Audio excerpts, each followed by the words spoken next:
we get started, I want you to sit straight in your chair. I want you to close your eyes and take the deepest breath that you've taken all day. Just a deep breath. All right, now with your eyes closed, I want you to answer a single question.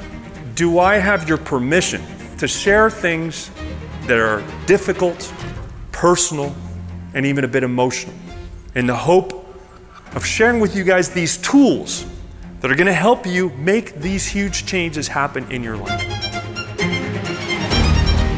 Let's start with our first story then. I was working as a chief marketing officer at a very successful startup in Silicon Valley called Course Hero. And for the first time in my life, things were not exactly going according to plan.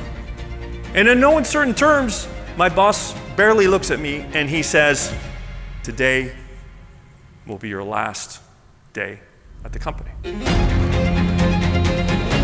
you lose your job, you lose your sense of purpose. And it was at that point, ladies and gentlemen, that I knew I needed to make a major difference and a major change in my life.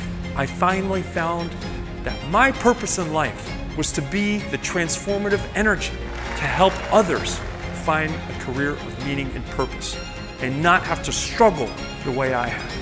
And that changed everything. If change is so fundamental to who we are, professionally or personally, why do we not do it? We're afraid. Fear is what stops us from trying, but it's resilience that determines whether we finish. My message is perfect for any organization that is going through significant change. Those organizations need to know how to inspire and to make their teams and their people more resilient.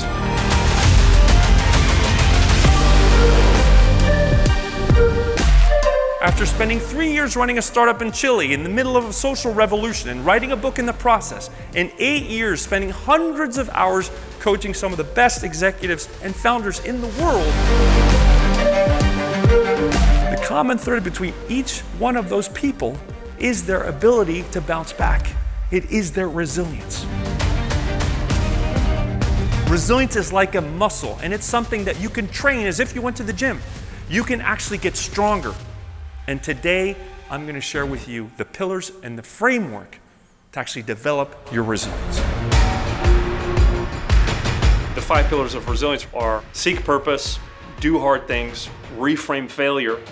The 4th one is ask for help, and the 5th one is embrace faith.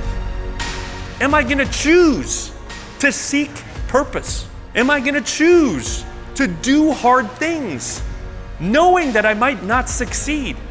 Am I going to choose to reframe failure as learning?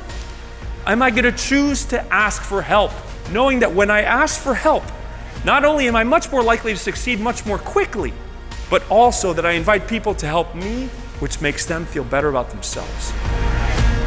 You need to be able to look at yourself very honestly and very deeply, and you need to figure out exactly who you are, right? So, what is my purpose? What are my values? What are my strengths? What are my superpowers?